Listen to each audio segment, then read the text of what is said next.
Did Nehru help China to conquer Tibet by providing food supplies such as rice?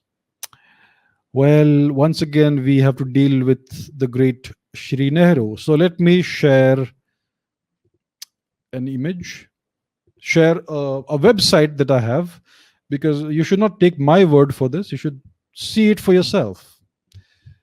Okay, so this is an article that references a book by Claude Arpi, Nehru's India helped China conquer Tibet. So let's read this. Let's read this together. So the Chinese invasion of Tibet, which culminated in the 1962 war between India and China, has often been portrayed as the great Chinese betrayal, a stab in the back, as Jawaharlal Nehru would say with much pain and anguish. Claude Arpi, in his 2017 book, Tibet, The Last Months of a Free Nation, proved with fresh shreds of evidence that the notion of betrayal was a farce. It was a stab from the front, as M.J. Akbar observed in his biography on Nehru, for the then Prime Minister Shri Nehruji and his comrades refused to see the writing on the wall for more than a decade. In his latest book, Will Tibet Ever Find Her Soul Again? RP comes up with another explosive revelation that Nehru's India supplied rice to the invading PLA troops in Tibet when they were busy rampaging and decimating the Tibetan way of life and culture in the early 1950s.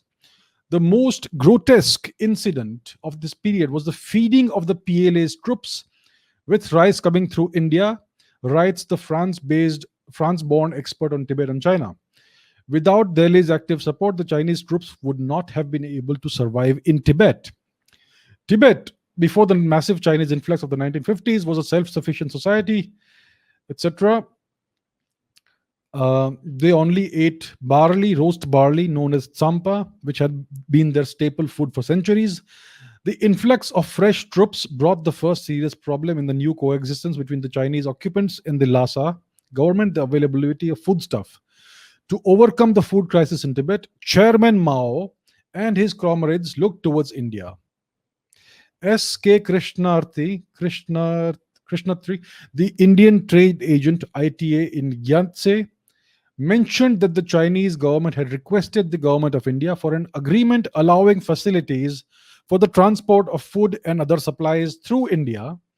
The Chinese government wanted transit facilities for 10,000 tons of food grains through India as a special case. Mr. Nehru first agreed, after careful consideration, to allow the transit of around 3,000 tons of rice to Tibet.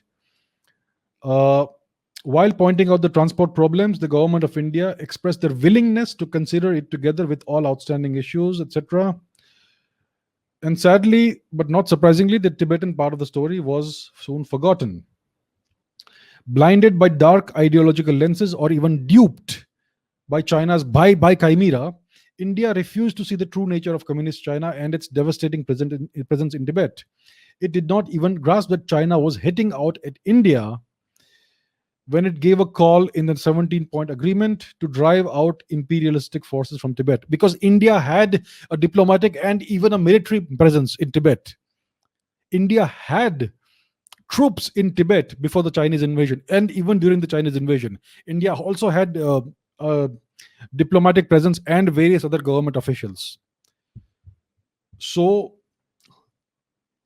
basically, the Chinese called for driving out aggressive imperialistic forces from Tibet, which they meant by which they meant India. This rice diplomacy continued for well over 4 years.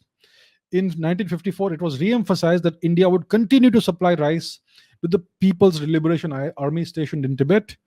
Rice which China would buy was intended exclusively for Tibet, etc. And then at the end of 1954, they did not need Indian rice anymore. So this is the truth. This is not my opinion. And this is not the only article. This is just one article that illustrates the fact of what happened.